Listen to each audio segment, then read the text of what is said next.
Hello everyone, Bismillahirrahmanirrahim.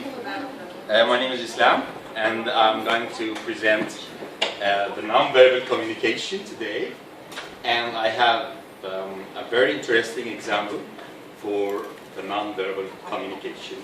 So let's start.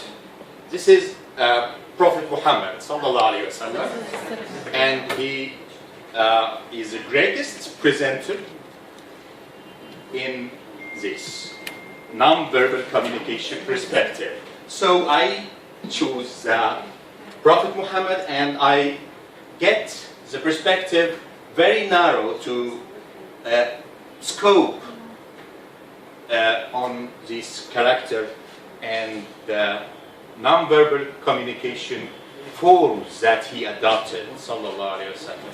So let's start with 2 points at first as an introduction, because Prophet Muhammad introduces this non-verbal communication like gestures, mimics, just to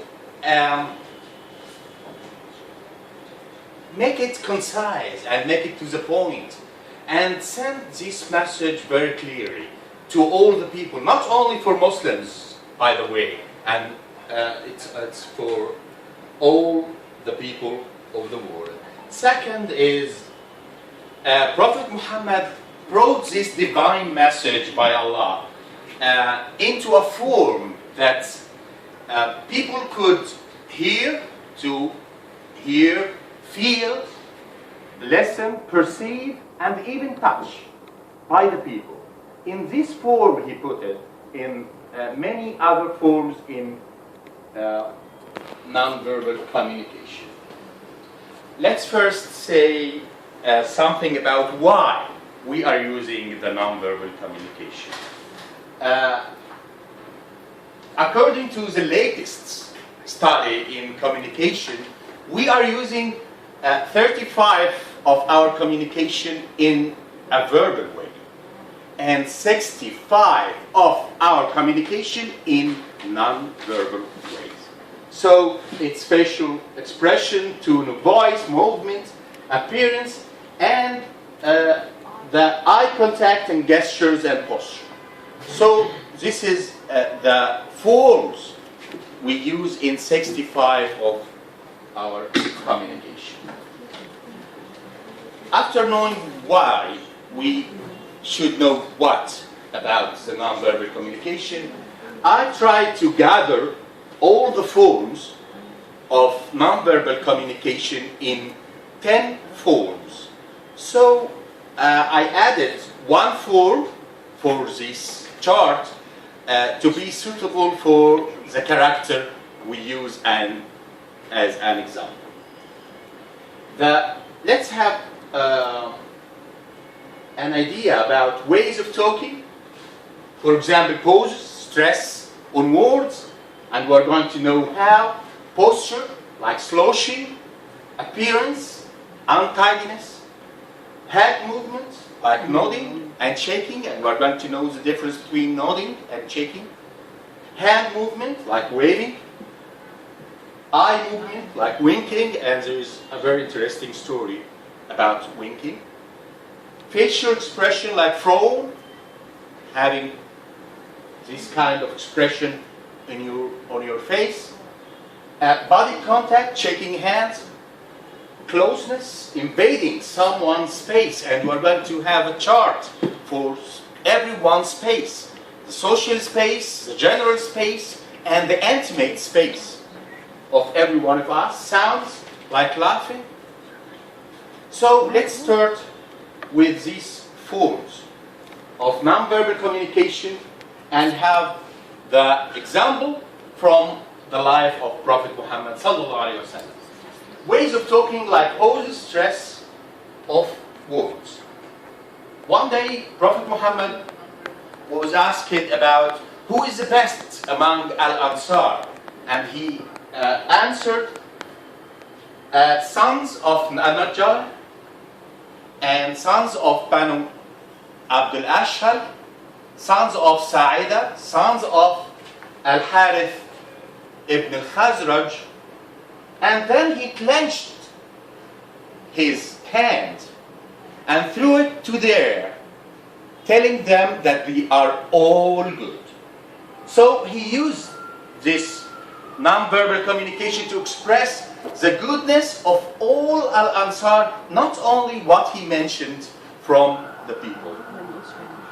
So, and this is the part he used, he clenched it and opened it, threw it to there, just to seed goodness between Al-Ansar and the Muslims all over the world. So let's go to the second form of nonverbal communication and posture. And we have this example of sloshing. Sloshing is a very negative way in nonverbal communication. Sloshing, by the way, it means standing like this. So it's a very negative way to express nonverbal communication by having this negative position of posture of your body. But Prophet Muhammad used this position or this form or this techniques or this technique of posturing like sloshing. When?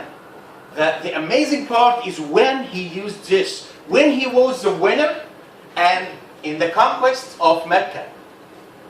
When he entered Mecca as a winner, he used this form of nonverbal communication that we are considered as a very negative way to express communication. So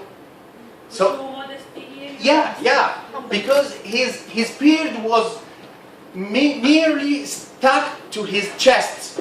He entered Mecca over Al-Qaswa, and his beard was merely stuck to the chest, his chest. Why do you consider it negative? No, I'm not considering it negative. I'm considering that, in general, sloshing is a negative way of nonverbal communication. But I'm telling you that Prophet Muhammad used it as a very positive one, as a very positive, just to send a message. I am not that proud winner who is. Yes, I think in general it means to be beaten. You're having a beaten spirit. You know what I mean?